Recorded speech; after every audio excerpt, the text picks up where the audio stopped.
review this game. French defense, advanced variation. Knight c6, queen e6. So white play g3. Well, this move is not common.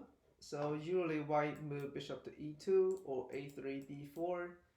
So g3, I think the plan is very clear. White is going to move the bishop to g2.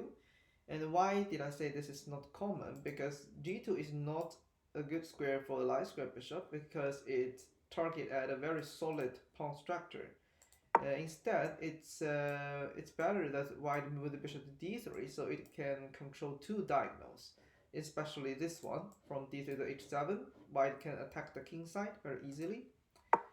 So g3, and we take the pawn. Well, I mean, if we have the pressure on our opponent, we don't have to trade the pieces so early because we can keep the tension on our opponent's pawn, right? So, and also if we take the pawn, we make the c3 square like available for the knight. So white can develop the knight to c3. So we can just keep it as it is because we don't worry that white take our pawn. We can develop bishop and make the e5 pawn like isolated. So we can keep the pawn as it is. And we can, for example, bishop d7, rook ca. Once we are very certain that we can either control the c file or win the d4 pawn, then we can open the, we can exchange the c file with the d4, right? We can have some patience. And another thing, apart from move the rook to c file, we can also add pressure on d4. For example, h5 and knight h6. The reason I move the h pawn first is because first of all, we don't have a threat on this diagonal. We can push the pawn. And later knight h6. If white take over bishop, we can take over the rook. So we can have a quite good pawn structure after exchange. So h5, for example, bishop g2, we can move knight h6 and knight f5. We can also control the g4 square with our pawn. And our knight, our pawn, our queen can work together. 4 pieces attacking d4. This is quite good. So we take the pawn, knight h6, we want to move knight f5, b3, and white wants to protect it. But this is so awkward because we can attack the king. And we can actually do that before, for example here. If we check the king, white will lose d4. Bishop to d2, we can take the pawn, right?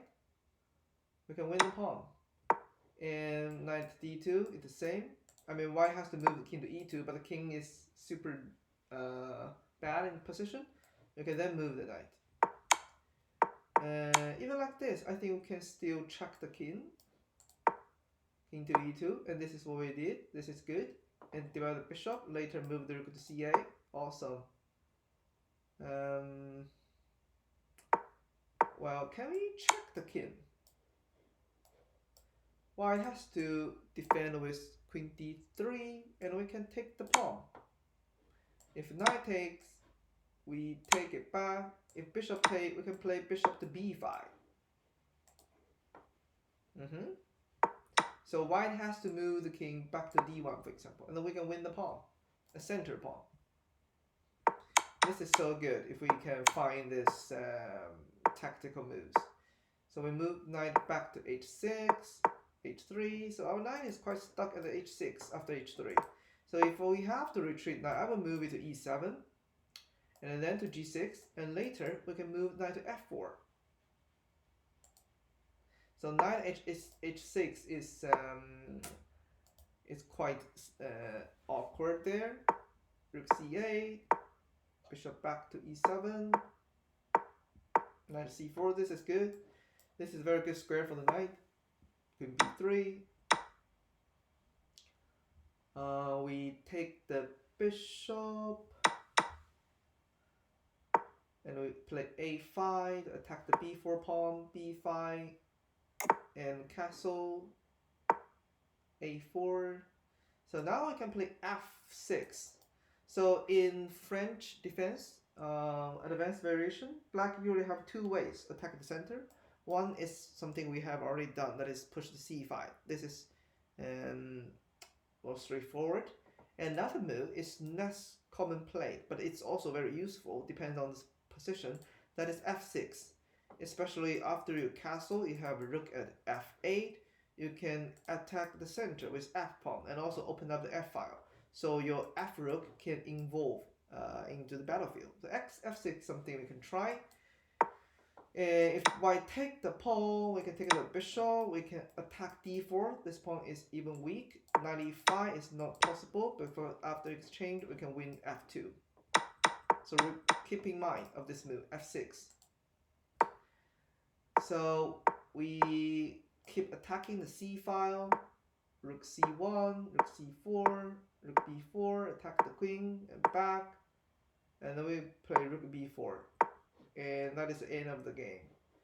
So we need to figure out some solution. One is, first of all, I will move queen to c7 to add pressure on the c file. If knight goes to a2, I will move rook to c2. Rook takes, queen takes, and we offer exchange. If white move rook d2, we can win the pawn, and later another one. If I take the queen, I can take that with the rook. Rook to d2 and rook to c4. We can win the a4 pawn, right? And later b5. So if white didn't move the knight back to a2, maybe king to d3. So still, we have this choice, f6. And now we don't really. I mean, it's not for opening up the f file. It's more like involve this bishop from this e8 to g6, then we can attack the king. And if the king goes to d2, we can move bishop to b4.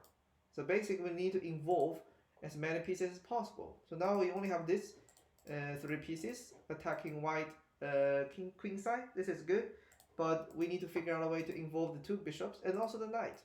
The knight is really not helpful on the h6. So we need to figure out a way to maneuver the knight. It might take some effort, but at least we have a plan. We can try to do that because white is quite passive. I mean, white is quite passive.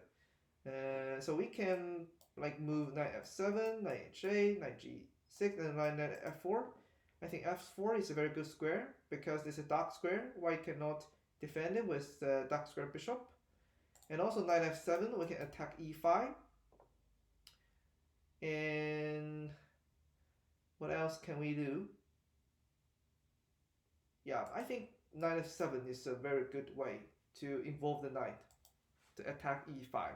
If white take our pawn, we can even take it with the g pawn because we can control the center and g5, and later move the bishop to g6 and knight f7, knight to d6. Our knight can move to e4 if we want to, and also bishop to b4. So all of the pieces can be active once we remove the e5 pawn. That's something we can try.